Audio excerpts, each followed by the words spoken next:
الرحمن الرحيم الحمد لله رب العالمين اللهم صل وسلم وبارك على محمد وعلى آل محمد اللهم انفعنا بما علمتنا وعلمنا ما ينفعنا وزدنا علما وبارك لنا في علمنا وارزقنا الإخلاص في القول والعمل كاملا وعلما نافعا لا ينسى وتوفيقا دائما وصحة ويقينا وعافية اللهم افتح لنا كل خير آمين يا رب العالمين.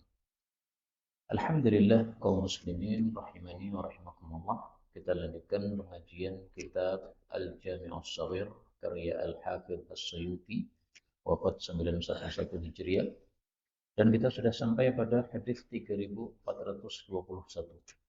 Faqala al-muallif rahimahullah ta'ala ruwiya an Rasulillah sallallahu alaihi wasallam qala Salasun ada tiga perkara man barang siapa yang kunna fihi adalah tiga perkara itu ada pada dirinya. Fa inna Allah Ta'ala maka sesungguhnya Allah Ta'ala yaghfiru lahu mengampuni baginya ma siwa dzalika apa-apa yang selain itu. Yang pertama adalah man mata barang siapa yang mati la yusyriku billahi syai'a tidak mensekutukan terhadap Allah sesuatu pun. Yang kedua, walam yakun sahira dan dia bukan seorang penyihir. Yatba'u sahara yang mengikuti para penyihir. Yang ketiga, walam yahqid dan dia tidak dengki ala akhihi terhadap saudaranya yaitu sesama muslim. Hadis ini diriwayatkan Bukhari dalam Adabul Mufrad dan derajatnya diperselisihkan ulama. Hadis ini menghasung kita meninggalkan tiga hal. Yang pertama, jangan syirik. Karena siapa yang mati dalam keadaan syirik tidak mungkin diampuni dosanya oleh Allah Subhanahu wa taala. Yang kedua, jangan mengikuti sihir atau melakukan sihir karena sihir termasuk perbuatan kafir sebagaimana disebutkan pada surat Al-Baqarah. Yang ketiga, jangan dengki kepada saudara sesama muslim. Nah, kata Imam Ghazali bahwasanya orang yang debat itu pasti di dalam hatinya ada perasaan hiqat atau dengki atau permusuhan kepada orang yang dia debati. Karena itu jangan debat. Sebisa mungkin tinggalkan perdebatan. Tampaknya kelihatannya senyum setelah debat, tetapi ternyata hatinya sebenarnya mengandung permusuhan. Itu termasuk hiqat di sini, nggak boleh. 422. Salasun ada tiga perkara. Man barang siapa yang kunna fihi adalah tiga perkara itu ada pada dirinya. Fahiya raji'atun. Maka dia itu kembali ala sahibiha kepada pelakunya. Maksudnya menjadi bumerang terhadap pelakunya. Yang pertama adalah al-baghyu. Zalim atau melampaui batas dalam kezaliman. Wal makru dan berbuat makar. Wan naksu dan merusak perjanjian. Ini hadis memang dhaif ya, tetapi kita temukan dalilnya dalam Al-Qur'an. Apa kata Allah Subhanahu wa taala? Faman nakatha fa innama yankuthu ala nafsi. Barang siapa yang merusak janji, maka tiada lain dia merusak janji akibat buruknya kembali kepada dirinya sendiri. Makar juga begitu. Wala yahiqul makrus sayyi illa bi ahli. Pada surat Fatir ayat 43. Dan tidaklah makar yang buruk itu kecuali akan menimpa terhadap pelakunya sendiri. Nah, sudah kita temukan dua ya. Nakaf, makar, sama baghyun. Apakah baghyun ada dalilnya? Ada juga. Allah Subhanahu wa taala mengatakan dalam Al-Qur'an, ya ayyuhan nas innama baghyukum ala anfusikum. Wahai seluruh manusia, sesungguhnya tiada lain kezaliman kalian itu akan kembali kepada diri kalian sendiri, yaitu akan menjadi bumerang terhadap diri kalian sendiri. Ini surat Yunus ayat 23. Maka tiga hal ini sebenarnya ada dalilnya dalam Al-Quran, meskipun hadisnya tadi dhaif. Terutama yang baghyun ini. Ini sudah sering saya bacakan hadis yang menunjukkan bahwa siapa yang zalim kepada orang lain, Allah segerakan hukumannya di dunia sebelum di akhirat. Rasul sallallahu alaihi wasallam bersabda, "Babani muajjalani uqubatuhuma fid dunya." Ada dua pintu yang disegerakan hukumannya di dunia. Yang pertama adalah al-baghyu zalim, yang kedua adalah al-uququ durhaka kepada orang tua. Hadis riwayat Hakim sahih. Kemudian 423, salasun, ada tiga perkara. Man, barang siapa yang kunna fihi, adalah tiga perkara itu ada pada dirinya, maka istaujaba, dia pasti mendapatkan as-sawaba, pahala dari Allah Subhanahu wa taala. Wastakmala, dan dia sudah menyempurnakan al-imana, imannya kepada Allah Subhanahu wa taala. Apa saja itu? Yang pertama, khuluqun, akhlak, yang bihi, yang dia hidup dengan akhlak tersebut, finnasi, di tengah-tengah manusia. Jadi hidup sama manusia itu perlu akhlak, Pak. Kenapa? Manusia itu bermacam-macam. Ada yang baik, ada yang jelek, ada yang keras, ada yang lunak. Nah, kalau kita tidak bisa bergaul dengan manusia dengan akhlak, nanti bertengkar terus kita dengan manusia. Maka perlu akhlak. Yang kedua, wara'un, dan sikap wara' yahjuzuhu, yang mencegah dia an maharimillahi ta'ala, dari perkara-perkara yang diharamkan oleh Allah Ta'ala. Wara' itu artinya menjaga diri, yaitu dari yang haram dan yang syubhat. Wara'. Yang ketiga, wahilmun, dan sikap aris, yarudduhu, yang menolak dia anjahlil jahili, dari perbuatan jahilnya orang yang berbuat jahil. Maksudnya dia punya sikap aris yang menyebabkan dia tidak membalas kejahilan dengan kejahilan. Seperti Rasulullah itu dijahili orang, beliau tidak membalas. Beliau diejek orang, beliau diam saja, nggak membalas. Anggap saja ini orang bukan mengejek saya, tadi ngejek orang lain. Karena nama saya Muhammad, dia memanggil nama Mudzammam. Ya, Muhammad itu terpuji, Mudzammam itu tercela. Berarti dia tidak sedang ngejek saya. Nah, ini Rasulullah berarti sudah memiliki sikap hilm, tidak membalas kebodohan orang yang bodoh. Sayyidina Abu Bakar As-Siddiq sedang duduk bersama Nabi SAW. Datang seseorang kemudian mengata-ngatai Abu Bakar, menuduh Abu Bakar. Beliau diam. Nah, ini namanya tidak melayani orang yang berbuat bodoh. Jadi orang bodoh itu jangan dilayani dengan kebodohan. Biarkan kebodohan yang pada dirinya sendiri tidak merembet pada diri kita. Karena kalau kebodohannya merembet kepada kita, itu yang senang setan. Setan berhasil mengganggu dua orang, yaitu orang yang pertama tadi yang mengganggu kita, kemudian orang yang kedua yaitu kita sendiri yang termakan oleh gangguannya. Meskipun hadis ini derajatnya dhaif ya, tetapi isunya bagus. 24. Salasun, ada tiga perkara. Man, barang siapa yang kunna fihi, adalah tiga perkara itu ada pada dirinya.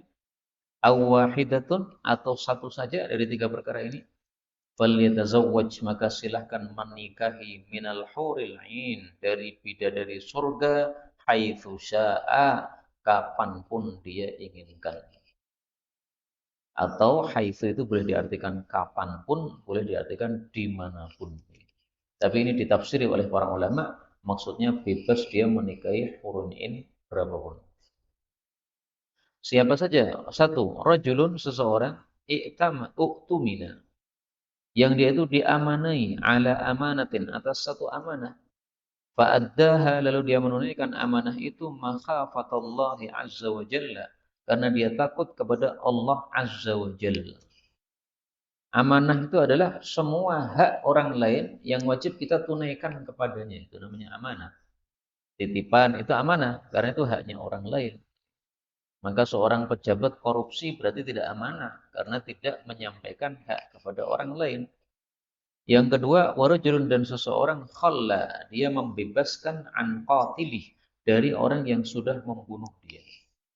Maksudnya gini, seseorang dibunuh oleh seseorang, tapi belum mati, ya, dia masih hidup tapi hampir mati. Nah, setelah dia mengetahui, oh ternyata yang membunuh saya orang itu, sudah saya maafkan. Nah, itu namanya khalla an qatilih. Dia melepaskan orang yang membunuhnya. Dia tidak menyuruh orang yang membunuhnya tadi untuk dikisos, tapi dimaafkan, dilepaskan. Cukup mengganti apa? Apa namanya? Mengganti diatnya atau ganti ruginya. Itu berarti sudah melepaskan. Yang ketiga, warajulun dan seseorang yang qara'a membaca fi duburi kulli salatin di belakang setiap salat, yang dimaksud di sini adalah salat fardu. Membaca apa? Qul huwallahu ahad. Seberapa? Asyra marratin, sebanyak 10 kali. Ini hadisnya memang dhaif gitu. Tapi hadis-hadis dhaif tentang fadilah amal bisa kita amalkan apabila memenuhi syarat. Salah satu syaratnya adalah amalannya amalan yang tidak bid'ah karena sudah ada dalil umum yang mencakup dia. Termasuk di sini membaca surat Qul huwallahu ahad. Boleh enggak dibaca setelah salat? Boleh. 10 kali boleh enggak? Boleh. Maka boleh kita mengamalkan hadis ini. Apakah nanti kalau kita mengamalkan hadis ini, nanti di surga kita akan mendapatkan bidadari surga, terserah kita. Nah, itu yang kita nggak tahu. Karena hadisnya ini dhaif. Tapi amalannya boleh. Dan membaca Qul huwallahu ahad 10 kali, ini ada hadis yang sahih. Disebutkan di dalam kitab Tafsir Ibnu Katsir dari riwayat Imam Ahmad bin Hanbal. Bahwasanya Rasulullah bersabda, siapa yang baca kulhu 10 kali, maka Allah bangun untuk dia istana di surga. Maka Sayyidina Umar mengatakan, kalau gitu kami akan banyak membaca kulhu. Maka Rasulullah menjawab, Allahu Aktsar. Allah itu karunianya lebih banyak. Artinya tidak akan Allah itu kekurangan istana. Gara-gara semua yang hadir ini mengamalkan kulhu 10 kali. Akhirnya Allah kehabisan, waduh istana kuntek. Enggak mungkin. Allahu Akbar. Maka silahkan PR dari majelis ini baca kulhu 10 kali minimal 1 kali setiap hari. Kalau bisa setiap selesai sholat sebagaimana disebutkan di sini, kulla sholatin, lebih bagus lagi, berarti kita sudah punya 5 istana setiap hari. Di dunia mungkin nggak punya rumah, nggak apa-apa. Yang penting di akhirat sudah punya istana. 25. Salatun, ada 3 perkara. Man barang siapa yang kunna adalah 3 perkara itu fihi ada padanya, adhallahu. Ini kurang hamzah ya. Adhallahu. Allah pun menaungi dia tahta dhilli, di bawah naungan arsyihi singgasananya, yaumala dhilla, pada hari tidak ada naungan illa dhilluh, kecuali naungan Allah Subhanahu wa taala. Al-wudu 'alal makarih, berwudu padahal ada perkara-perkara yang tidak disukai. Misalnya panjenengan berwudu padahal musim dingin. Berwudu musim panas kan senang. Nah, ini musim dingin enggak senang panjenengan. Nah, tapi nekat wudu karena batal. Nah, itulah wudu 'alal makarih. Yang kedua, wal masyu, dan berjalan ilal masajid, ke masjid-masjid, fi dhulam, pada waktu yang gelap. Pada waktu gelap itu maksudnya sholat isya sama sholat subuh. Meskipun sekarang sudah banyak lampu, tapi tetap itu gelap karena memang cuacanya malam itu gelap. Dan yang dimaksud berjalan ini tidak hanya berjalan untuk sholat jamaah, tapi berjalan ke masjid untuk pengajian termasuk, berjalan ke masjid untuk i'tikaf termasuk, berjalan ke masjid untuk tadarusan termasuk. Yang ketiga, wa it'amul ja'i, dan memberi makan kepada orang yang lapar. Hadis ini memang dhaif, tetapi karena fadilah amal bisa kita amalkan. Mari kita rajin datang ke masjid, terutama pada sholat isya dan subuh ini. Dan ada hadis yang sahih tentang orang yang berjalan kepada sholat isya dan subuh ke masjid. Sabda Nabi, Basyiril masya'ina fid dhulam, berilah kabar gembira orang-orang yang selalu berjalan di gelap gulita ilal masajid, menuju masjid, bin nurit tam yaumal qiyamah, akan dapat sinar sempurna besok di hari kiamat. Ini hadisnya sahih. Maka untuk poin yang kedua ini, berjalan ke masjid di gelap gulita, ini ada hadis yang sahih padanya. Sehingga hadis ini bisa diamalkan, mari kita amalkan. diniatkan dalam hati, tidak pernah salat isya dan subuh kecuali di masjid. Kemudian di sini disebutkan Allah akan memberikan naungan di bawah naungan singgasananya. Orang-orang yang diberi naungan singgasana dari singgasana Allah besok di akhirat di padang mahsyar ketika matahari sangat panas di atas kepala kita, itu ada 70 golongan. Dan 70 itu salah satunya adalah orang yang melakukan salah satu dari tiga ini. Jadi bukan hanya 7 golongan. Dalam hadis Nabi kan mengatakan ada 7 golongan yang akan dinaungi oleh Allah. Itu bukan membatasi 7 saja. Karena ada hadis yang lain banyak sekali dikumpulkan sampai 70 golongan oleh Imam Suyuti dalam kitab Fuzuhul Hilal. Kemudian 26, salasun ada 3 perkara. Man barang siapa yang ja'a datang bihina dengan 3 perkara itu ma'al iman. Tapi harus disertai dengan iman. Maka dakhalal jannah, dakhala dia masuk min ayyi dari mana saja abwabil jannah, pintu-pintu surga, sya'a yang dia inginkan. Jadi supaya kita bebas masuk surga yang jumlahnya 8 pintunya itu, hendaklah kita melakukan 3 perkara ini semuanya. Pintu surga ada 8, sudah pernah kita bahas. Salat, zakat, puasa, Royan atau pintu Royan dan pintu jihad. Ya. Kemudian pintu orang-orang yang memaafkan manusia. Kemudian pintu orang-orang yang ridho terhadap takdirnya Allah. Kemudian pintu yang kanan. Kemudian pintu tobat. Ada 8 pintu surga. Selain itu wazuwija, dan dia dikawinkan minal huril in, dari huril in haitsu sya'a, terserah dia. Mau 1000 kasih ya. Satu, man afa, orang yang memaafkan an qatilih, dari orang yang membunuhnya. Sama tadi tafsirnya ya. Dia dibunuh orang, belum mati, kemudian dia tahu oh yang membunuh saya adalah fulan, atau dia tidak tahu juga sama saja, dia maafkan. Yang kedua, wa'adda, dan orang yang menunaikan jainan, utang khafiyan, yang tersembunyi. Apa maksudnya utang yang tersembunyi? Utang yang tersembunyi itu adalah utang yang dia tidak mengetahui. Contohnya gimana? Misalnya tiba-tiba istri antum itu utang tanpa bilang-bilang. Nah, begitu sudah ditagih ke rumah kaget loh. Ternyata istrinya utang tanpa bilang. Nah, kemudian panjenengan, ya sudahlah, karena istri saya ya tak lunasi.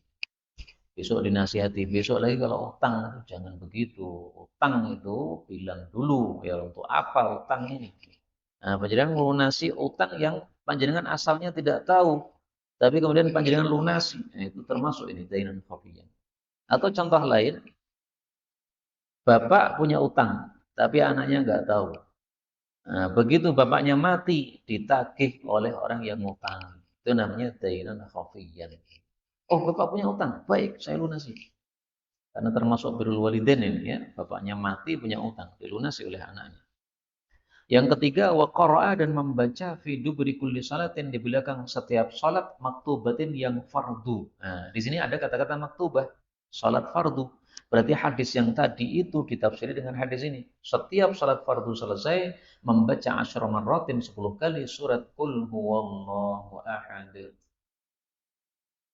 Hadis ini juga sama ya, dhaif, tetapi bisa diamalkan karena hanyalah fadilah amal yang sudah terpayungi oleh dalil yang sahih. 27, salasun ada 3 perkara, man barang siapa yang hafidhahunna, menjaga 3 perkara itu, fahwa maka dia itu waliyi, waliku, kekasihku, haqqan, sebenar-benarnya. Wa man dhayya'ahunna, tapi barang siapa yang menyia-nyiakan 3 perkara itu, fahwa maka dia itu aduwi, musuhku, haqqan, sebenar-benarnya.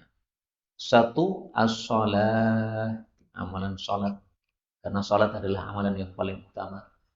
Yang kedua, asyam, puasa. Karena puasa ini termasuk rukun Islam. Yang ketiga, wal janabah, dan junub. Maksudnya mandi junub. Karena mandi junub itu amanah. Tidak ada yang tahu kecuali panjenengan. Panjenengan junub kan orang nggak tahu kan kalau panjenengan junub. Yang tahu ya Anda sendiri sama Allah Subhanahu wa taala. Maka siapa yang menjaga mandi junub padahal nggak ada yang tahu bahwa dia junub, berarti dia waliku sebenar-benarnya. Kata Allah Subhanahu wa taala. Oh, walinya Nabi ya. Oh, ini yang ngomong Nabi ya. Bahwa wali, maka dia adalah waliku, yaitu walinya Nabi. Tapi hadis ini memang mursal, dan hadis mursal itu adalah hadis yang dhaif. Dan kata-kata musuhku ini, ya, ini bisa dua makna. Kalau dia menyia-nyiakan sholat atau puasa atau mandi junub, tapi dia masih mengakui itu adalah wajib. Ini berarti dia akan disiksa oleh Allah. Itu makna musuhku. Tapi kalau dia melakukan perkara tadi ya, meremehkan sholat, puasa, dan mandi junub, dalam keadaan menghalalkannya. Ini nggak apa-apa. Sholat kadang-kadang itu nggak apa-apa. Sholat itu nggak wajib. Sakarepku dewi. Nah itu berarti musuh Nabi dengan makna yang hakikat, yaitu kafir. Musuhnya Nabi itu apa? Kafir. Karena manusia cuma ada dua. Ada muslim, ada kafir. Kalau muslim berarti temannya Nabi, kalau musuh Nabi berarti kafir. Nah, maka di sini dimaknai hakikatnya yaitu kafir kalau dia menghalalkan peremehan terhadap tiga amal tersebut. 28. Salasun ada tiga perkara, man fa'alahunna barang siapa yang melakukan tiga perkara itu, faqad ajram, maka sungguh telah berbuat dosa. Satu, man aqada liwa'an, orang yang mengangkat bendera fi ghairi haqqin, tanpa hak. Kata-kata mengangkat bendera ini adalah ungkapan orang Arab, yaitu mengadakan peperangan.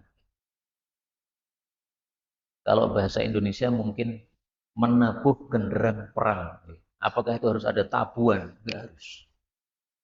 Tapi biasanya memang perang itu pakai tabuhan. Kemudian perang aqadaliwaan, mengangkat bendera. Apakah harus mengangkat bendera? Enggak. Tapi biasanya memang perang itu ada benderanya.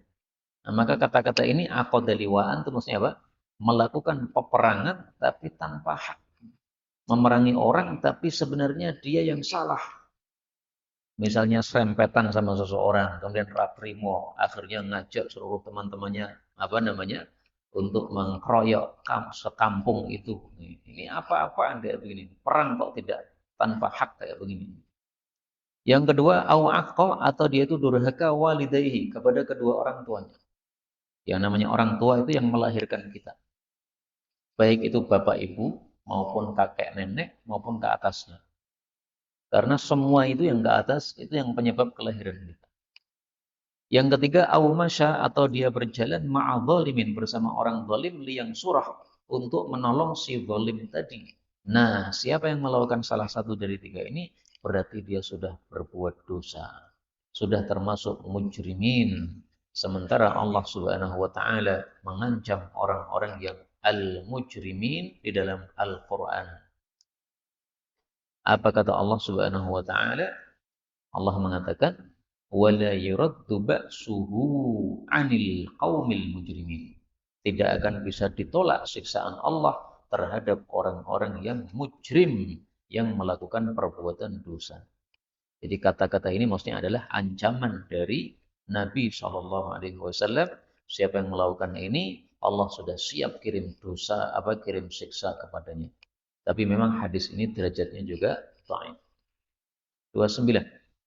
Salasun, ada tiga perkara. Man fa'alahunna, barang siapa yang melakukan tiga perkara tadi, atau qasaum, pasti mampu untuk puasa. Mampu itu maksudnya mudah, puasanya jadi gampang, nggak susah. Maka nanti kalau puasa Ramadan ingat-ingat tiga ini ya. Satu, man akala, makan qabla ayyashrab, sebelum minum. Jadi makan baru minum. Ya.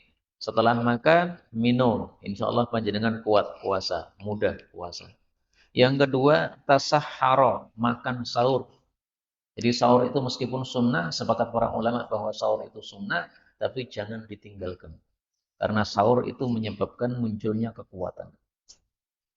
Bahkan ada seseorang mengatakan, saya sudah 10 tahun sahur itu cuma 5 atau 10 butir kurma. Ternyata cukup. Sahurnya kurma 5 butir sama air putih. Kok bisa cukup, kok bisa kuat? Yang memunculkan kekuatan siapa? Ya Allah.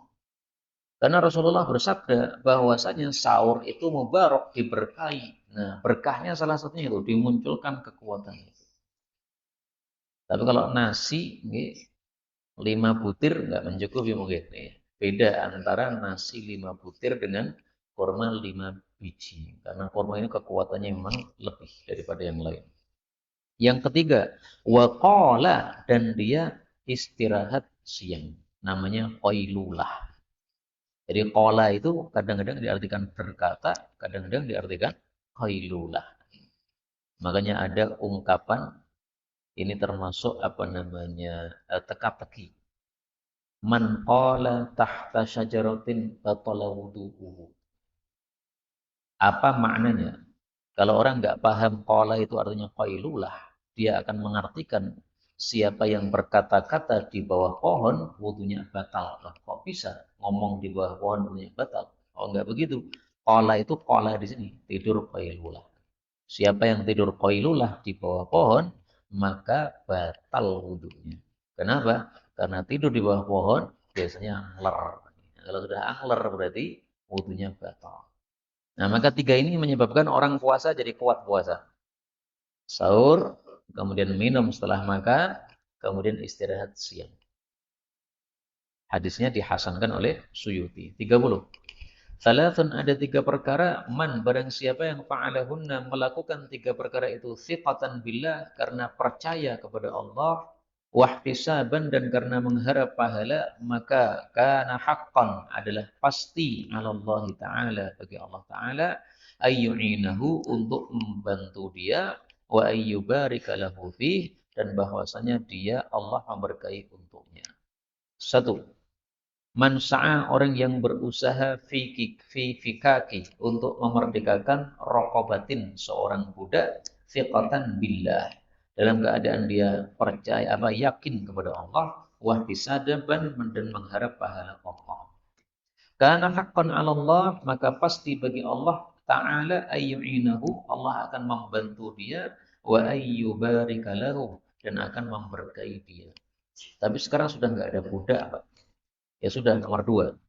Waman, dan barang siapa yang tazawwaja, menikah thiqatan billah, karena yakin kepada Allah, wahtisaban, dan mengharap pahala dari Allah, maka pasti Allah akan membantu dia dan memberkahi dia. Nah, mari rame-rame nikah setelah ini. Yang belum nikah maksudnya.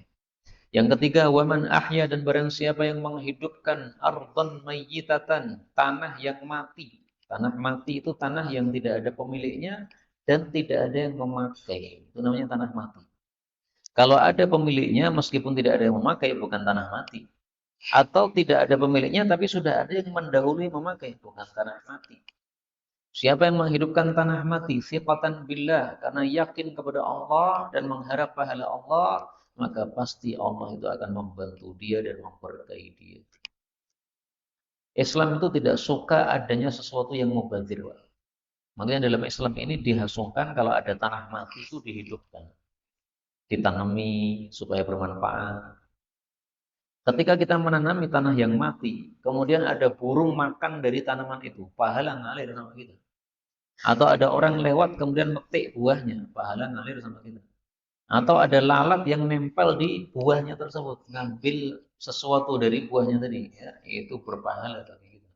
Makanya dikatakan di sini ihtisaban, sambil mengharap pahala dari Allah Subhanahu wa taala. Segala sesuatu lakukan dengan mengharap pahala dari Allah. Ini dihasankan Suyuti. 431. Salatun, ada 3 perkara, man utiyahunna, barang siapa yang diberi 3 perkara itu, faqad utiya, berarti sudah diberi, mislama utiya ala Dawud, seperti yang telah diberikan kepada keluarga Nabi Dawud alaihi salatu wassalam.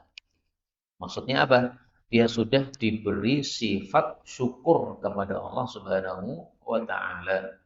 Karena Allah memberikan kepada keluarga Nabi Dawud sifat syukur, sebagaimana disebutkan oleh Allah Subhanahu wa taala dalam Al-Qur'an pada surat Saba ayat 13. I'malu ala Dawud syukra. Beramallah kalian wahai keluarga Nabi Dawud untuk bersyukur. Nah, maka mereka adalah orang-orang yang ahli syukur. Demikian ditafsirkan oleh para ulama untuk hadis ini. 1. Al-adl, adil fil ghadab, baik ketika marah, war ridho, maupun ketika hatinya ridho. Jadi marah tetap harus adil. Biasanya orang itu kalau sudah marah, adilnya hilang. Nah, kalau orang sudah bisa adil meskipun dia marah, itu hatinya berarti sudah mendapatkan hidayah sehingga hatinya bersinar. Yang kedua, wal qasd dan sedang-sedang, tidak foya-foya. Fil fakri pada saat fakir, wal ghina maupun pada saat kaya. Jadi meskipun uangnya banyak, jangan berlebihan, tetap sedang-sedang. Pakai baju ya sudah normalnya baju sajalah. Gak usah baju 1 juta untuk apa? Baju 300.000 atau 500.000 untuk apa baju kayak gitu? Yang ketiga, wa khasyatullah dan takut kepada Allah fi sirri, baik ketika sir wal alaniyah maupun ketika terang-terangan. Ini secara tidak langsung mencela orang yang takwanya hanya ketika dilihat orang saja. Kalau pas sendiri nggak ada takwa, nggak takut sama Allah, tercela kayak gitu. Berarti takwamu takwa munafik. Di hadapan orang kelihatan baik. Ketika sembunyi, ketika tidak ada orang, ternyata Allah mengetahui keburukan kita. Ini secara tidak langsung mencela orang-orang yang takwanya hanya ketika dilihat orang saja. Ini hadis derajatnya dhaif dalam kitab Nawadirul Usul karya Al-Hakim At-Turmudi. Kemudian 32. Salatun, ada 3 perkara min akhlaqil iman, termasuk dari akhlak-akhlaknya orang beriman. Satu, man idza ghadib, orang yang ketika marah, lam yadkhulhu ghadabuhu, lam yudkhilhu, tidaklah memasukkan dia ghadabuhu, murkanya, fi batilin, dalam kebatilan. Yang kedua, wa man idza radiya, orang yang ketika dia ridha, lam yukhrijhu ridahu, tidaklah ridhonya mengeluarkan dia min haqqin, dari kebenaran. Yang ketiga, man idza qadara, orang yang ketika dia sudah berkuasa, lam yata'ata, dia tidak mengambil ma laisa lahu, apa yang bukan menjadi haknya. Misalnya, ada orang mengambil HP panjenengan. Kemudian pas dia tidur, HP dia keleleran bersama HP panjenengan yang dia ambil dulu. Nah, panjenengan hanya ngambil HP panjenengan tok, tidak mengambil HP-nya dia. Meskipun dia lagi tidur ngelipus, 2 HP ditaruh di samping dia, kita ngambil 2 bisa. Nah, itulah makna qadara. Dia sudah berkuasa, tapi tidak ngambil kecuali yang menjadi miliknya. Bolehkah kita seperti itu? Mengambil hak kita ketika kita mendapatkannya? Boleh, menurut pendapat yang sahih. Sebagian ulama mengatakan enggak boleh. Orang yang mengkhianati kita, jangan kita balas khianat. Tapi ulama yang membolehkan mengatakan ngambil hak itu bukan khianat. Nah, itu hak saya sendiri kok, nggak apa-apa.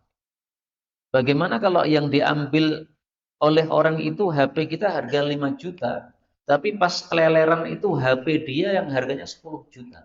Boleh nggak diambil? Boleh dengan syarat. HP-nya panjenengan ambil, jujuli mang yuto.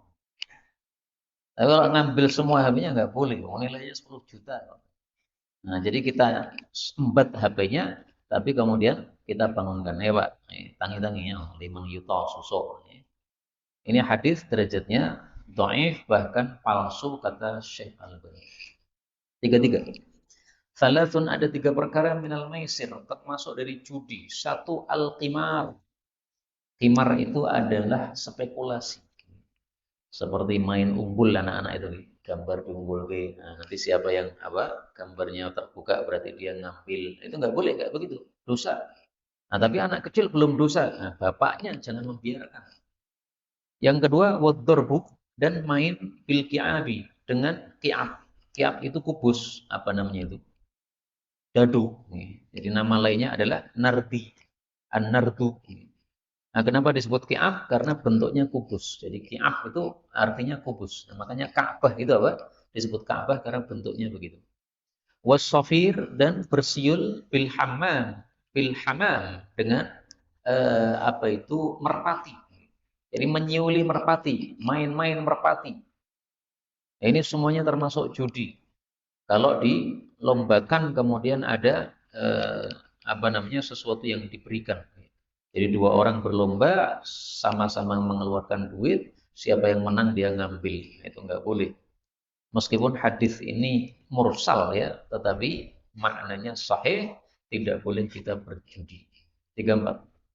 Salasun ada 3 perkara min aslil iman, termasuk dari pokok iman. Satu, al-kafu, menahan diri amman qala la ilaha illallah, dari orang yang sudah mengucapkan la ilaha illallah. Menahan diri maksudnya jangan membunuh. Jadi kalau ada orang sudah mengucapkan la ilaha illallah, jangan kita bunuh. Karena dia sudah seorang muslim. Wala yukaffiruhu, dan jangan mengkafirkan dia bidzanbin, dengan perbuatan dosa. Karena perbuatan dosa meskipun dosa besar itu tidak menyebabkan kafir, tapi hanya menyebabkan fasik saja. Nah ini hati-hati nih. Jangan suka mengkafirkan, mengatakan semua Syiah kafir. Itu bukan perkataan ulama. Para ulama katakan Syiah itu ada yang kafir, ada yang muslim. Kalau muslim berarti muslim apa? Muslim fasik. Karena dosa itu bisa kafir, bisa fasik. Hati-hati ini. Ini pasti orang-orang nggak pernah ngaji sehingga mudah mengkafirkan. Akidah Ahlus Sunnah wal Jamaah tidak boleh mengkafirkan orang dengan perbuatan dosa besar. Hati-hati. Wala yukhrijuhu minal Islam, dan tidak mengeluarkan seorang muslim dari Islam bi'amalin, dengan tingkahnya, dengan amalannya. Nah, seperti tadi ya. Kamu Syiah, berarti kamu kafir. Oh, nggak bisa begitu. Dia apa yang dilakukan dulu? Kalau dia mengatakan Aisyah istri Nabi berzina, nah, kafir jelas. Mengatakan Quran 30 juz ini kurang, mestinya 300 juz, oh, kafir jelas.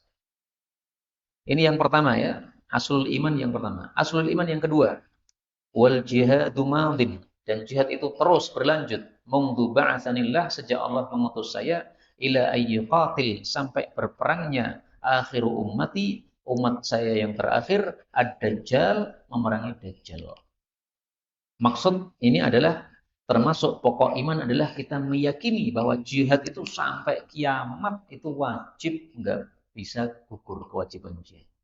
Maka yang mengatakan sekarang jihad ini jihadnya ekonomi, bukan jihad pedang lagi, itu bisa gugur iman dia. Karena ini termasuk apa? Pokok iman. La yubtiluhu, tidaklah membatalkan jihad tersebut jawru jairin, kezalimannya orang yang zalim, wala adlu adilin, tidak pula adilnya orang yang adil. Jadi meskipun pemimpin kita pemimpin yang zalim, kalau dia ngajak jihad, jihad tetap wajib.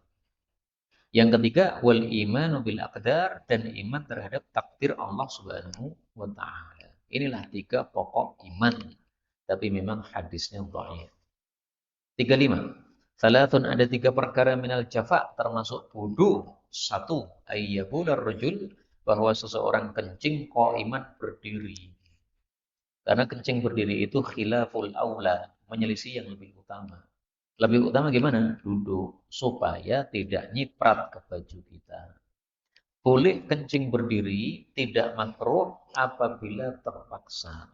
Seperti waktu itu Rasulullah cari tempat untuk duduk, nggak ada. Akhirnya beliau kencingnya berdiri. Yang kedua, au yamsah, atau dia mengusap jabhatahu, jidatnya, qabla ayyafrugha, sebelum selesai min salatih, dari salatnya. Jadi misalnya panjenengan sujud, kemudian bekas sujudnya di sini terasa ada sesuatu apa yang agak kotor nih, karena debu belum di masjidnya belum disapu. Akhirnya debunya panjenengan usap. Nah, ini termasuk apa ini? Kebodohan. Kenapa? Karena panjenengan sholat, bekas-bekas dari ibadah itu ada nilai pahalanya di hadapan Allah Subhanahu wa taala. Kecuali kalau mengganggu, Pak, nempel di sini batu, nah, otomatis harus dilepaskan. Karena kalau nggak dilepaskan nanti pas sujud nih berdarah. Yang ketiga, au yang fuh, atau dia meniup fi sujudihi, pada sujudnya. Tempat sujud kotor, kemudian mau sujud ditiup. Ini bodoh kayak begini. Tapi memang dalam hadis yang lain diperbolehkan mengusap tempat sujud 1 kali aja. Kalau 2 kali nggak boleh, harus 1 kali. Hadis ini derajatnya sahih menurut Suyuti. 36. Salatun, 3 perkara min fi'lil jahiliyah, termasuk dari tingkah orang-orang jahiliyah, la yada'uhunna, tidaklah akan meninggalkan 3 perkara ini ahlul Islam, orang-orang Islam.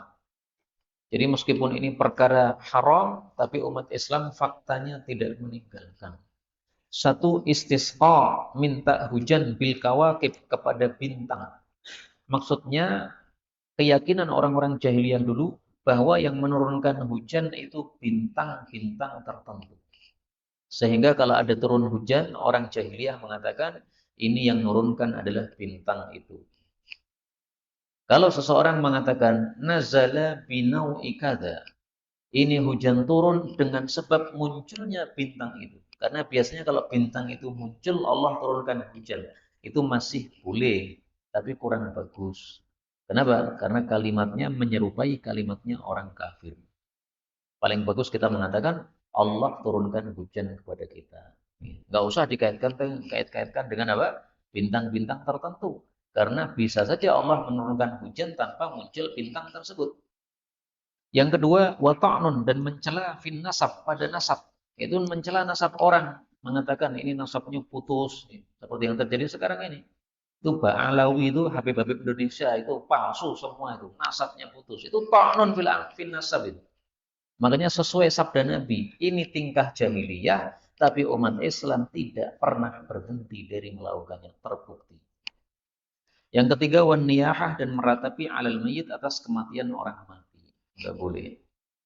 Bolehnya menangis biasa, kalau teriak itu baru meratapi namanya. 37. Salatun, 3 perkara minal kufri billah, termasuk kafir kepada Allah. Yang dimaksud kafir ini kafir nikmat. 1. Syaqqul jaib, merobek baju. Jaib itu adalah belahan baju yang didadai. Ini biasanya dilakukan oleh orang-orang jahiliyah ketika mendapatkan musibah tapi nggak terima. Ada orang mati, kemudian bajunya dirobek. Yang kedua, waniyahah, dan meratap. Meratap itu teriak-teriak, jengor-jengor ketika ada orang mati. Yang ketiga, wata'nu fin nasab, mencela nasab orang. Ini hadisnya meskipun derajatnya dhaif, tapi dikuatkan hadis sebelumnya tadi.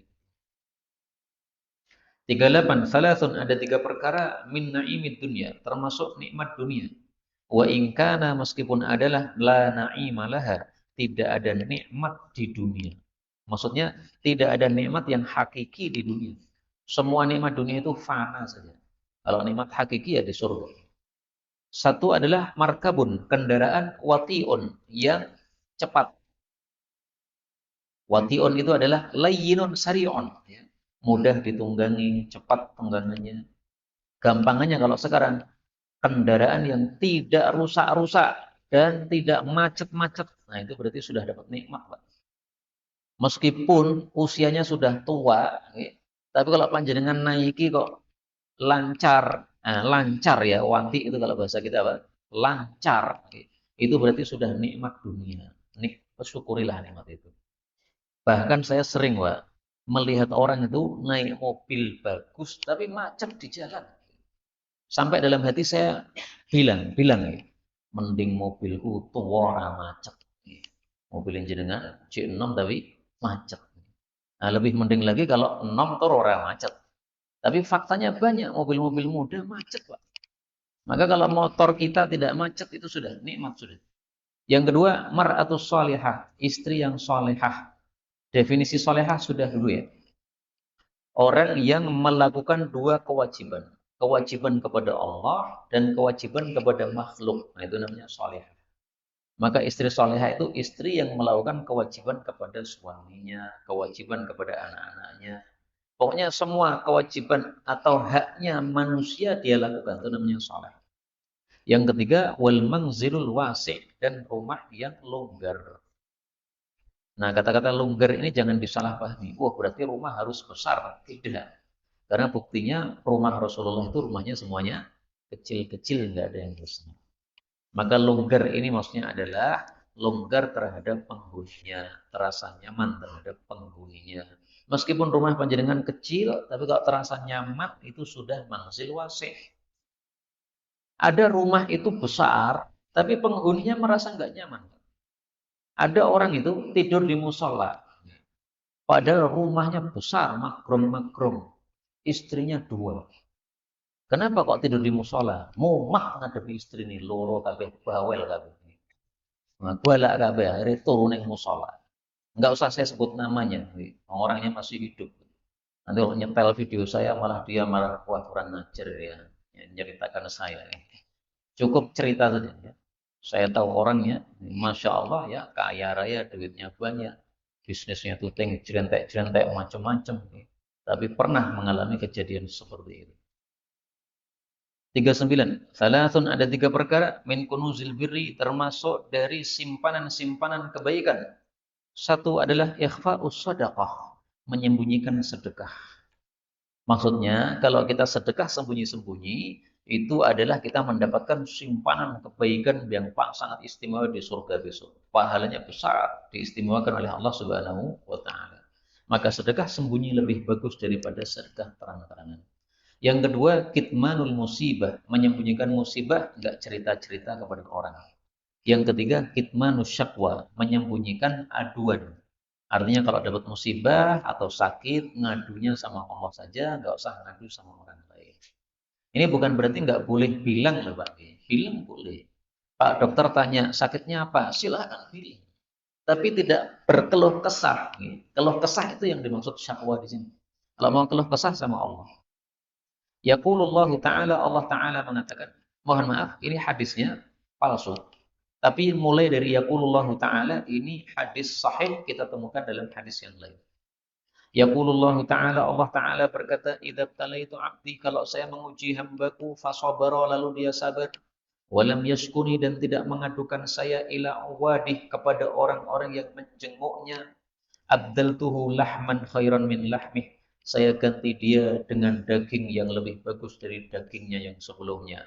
Wadaman khairan min damih, dan darah yang lebih bagus daripada darah yang sebelumnya. Nah, ini kita temukan riwayatnya sahih di dalam Mustadrak Hakim, tetapi dari hadisnya Abu Hurairah, bukan dari hadisnya Anas bin Malik. Fa'in abra'tuhu, kalau saya sembuhkan dia, abra'tuhu, saya sembuhkan dia, waladan balah, dan sudah tidak ada dosa baginya. Wa in tawaffaitu, dan kalau saya wafatkan dia, fa'ila rahmati, maka memasuk kepada rahmatku, yaitu surganya Allah Subhanahu wa ta'ala. Rahmat itu nama lain dari surganya Allah Subhanahu wa ta'ala. Jadi hadis ini menunjukkan fadilahnya orang sakit kemudian sabar. Apa fadilahnya? Dagingnya baru, darahnya baru. Nah, kok daging kok tetap nih? Artinya apa? Kulitnya tetap hitam aja atau coklat aja. Nah, yang dimaksud daging baru, darah baru bukan seperti yang kita bayangkan begitu. Semuanya kemudian hilang, kabeh ganti baru, bukan begitu. Semua dosanya itu diganti, dihapus, Pak. Nah, sehingga tubuh kita itu sudah tanpa dosa sama sekali, sehingga baru. Masya Allah. 40 terakhir nih. Salasun, 3 perkara, min kunuzil birri, dari gudang-gudang kebaikan. Satu, kitmanul auja', menyembunyikan penyakit. Enggak cerita-cerita kepada orang, enggak berkeluh kesah kepada orang. Wal balwa, dan bala, menyembunyikan bala. Yang ketiga, wal musibah, dan menyembunyikan musibah-musibah. Musibah itu segala sesuatu yang tidak kita sukai, itu namanya musibah. Kemudian supaya sabar, definisi sabar gimana? Waman bassa, dan barang siapa yang menyebar-nyebarkan berita, lam yasbir, berarti enggak sabar. Wah, aku loro jajan kalau karuan sampai resok tulu 3 hari. Nah, nyebar-nyebarkan begitu, itu enggak sabar. Makanya kalau pas kita sakit, ditanya orang, ucapkan saja alhamdulillah. Enggak usah cerita-cerita yang menunjukkan bahwa sakitnya dahsyat. Wah, sampai resok turu aku telung dina, enggak sebegitu. Alhamdulillah, malam ini bisa tidur. Nah, kita aja ceritakan yang baik-baik supaya kita tidak termasuk yang ini. Man bassa lam yasbir. Siapa yang menebar-nebarkan berita sakitnya itu berarti tidak sabar berarti. Wallahu a'lam bishawab, walhamdulillahirabbil alamin.